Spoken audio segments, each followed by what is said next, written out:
नमस्कार, मैं हार्दिक स्वागत और अभिनंदन करता हूँ इस चैनल में जिसका नाम है महाकाल एस्ट्रो साइंस। आप सभी जानते हैं कि महाकाल एस्ट्रो साइंस केवल और केवल विज्ञान और धर्म और आस्था को लेकर के समर्पित है। आज मैं एक ऐसे विषय पर बात करने वाला हूँ जिसको हम महारास पूर्णिमा, शरद पूर्णिमा अथवा आश्विन पूर्णिमा के नाम से जानते हैं। शरद पूर्णिमा का वर्णन स्कंद पुराण, अग्नि पुराण, ब्रह्मवैवर्त पुराण, भागवत महापुराण सभी लगभग पुराणों में महारास के रूप में, महारात्रि के रूप में किया गया है। क्या इस रात को खीर रखकर और खा लेने से अमृतत्व की प्राप्ति होती है? क्या इस रात सही में चंद्रमा की किरणों से अमृत टपकता है? जो लोग खीर नहीं खाते हैं, क्या वो अंधविश्वासी हैं? इन तमाम विषयों को लेकर के इस विषय में शास्त्र क्या कहता है, विज्ञान क्या कहता है और हमारा ज्योतिष शास्त्र क्या कहता है, इस पर मैं बात करूंगा। वीडियो को अंत तक देखते रहिए। सबसे पहले हम जानते हैं कि 12 पूर्णिमाएं पूरे वर्ष में होती हैं। इनमें एक पूर्णिमा शरद पूर्णिमा है। शरद पूर्णिमा विज्ञान की दृष्टि से आप देखें तो वर्षा ऋतु के बाद आने वाली पहली पूर्णिमा होती है और 12 पूर्णिमाओं के अंतर्गत सभी पूर्णिमा के चंद्रमा के अलावा इसका अधिक तेज पृथ्वी को प्राप्त होता है, अथवा यूं कहें कि चंद्रमा की किरणें सर्वाधिक चमकीली केवल इसी रात को होती है। इसीलिए इस पूर्णिमा का महत्व थोड़ा सा अधिक बता दिया गया है। भागवत महापुराण में भगवान कृष्ण की जो रास लीला की बात है, जो महारास की बात है, वह महारास की पूर्णिमा यही है।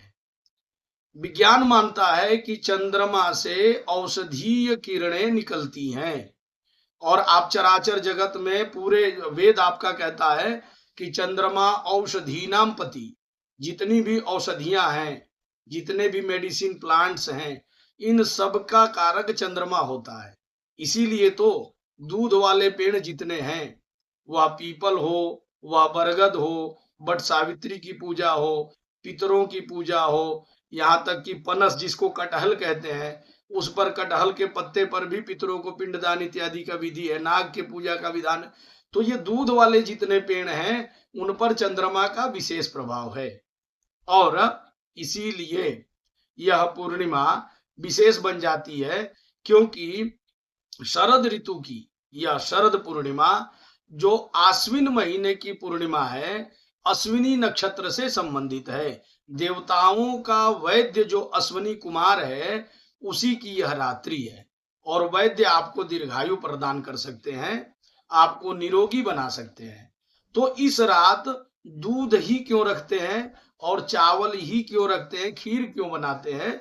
तो यह दोनों तत्व आप देख लेंगे, सफेद चीजों पर, जलीय तत्वों पर और सफेद वस्तुओं पर अधिकार जो होता है वो चंद्रमा का होता है। धान की जो लोग खेती करते हैं, चावल की जो लोग खेती करते हैं, पैदावार करते हैं, वो जानते हैं कि चावल को उगाने में पानी की अधिकता है और दूध जो है एक तरह से तरल पदार्थ, आप देख ही पा रहे हैं।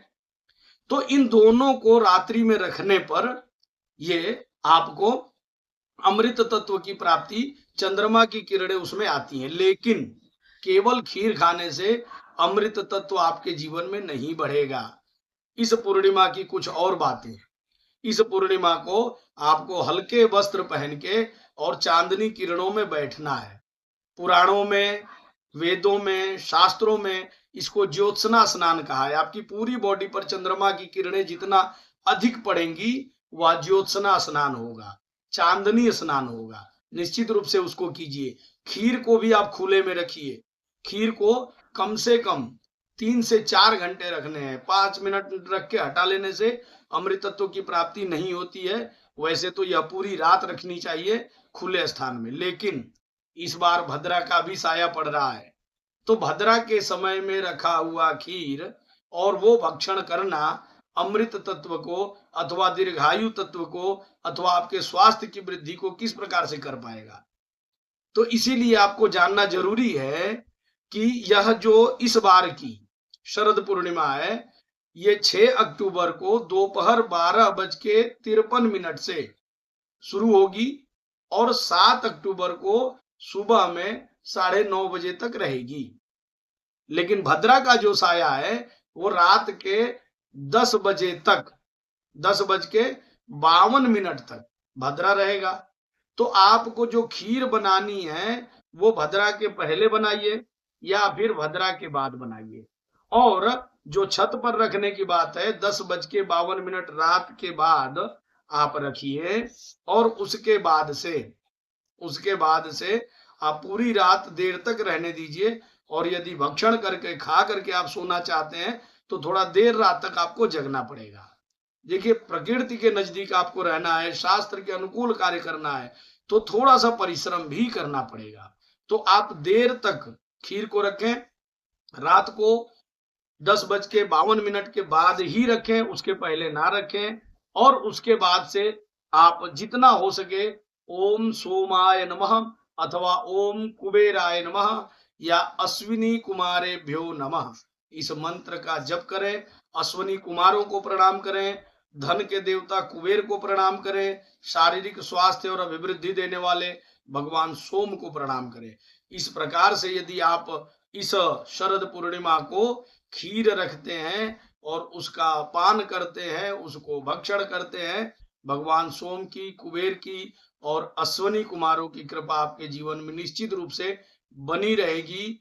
आप इसी प्रकार के अन्य वीडियो को देखने के लिए हमारे चैनल को सब्सक्राइब करना ना भूलें, बेल आइकन को जरूर दबाएं। बहुत बहुत धन्यवाद। जय श्री महाकाल।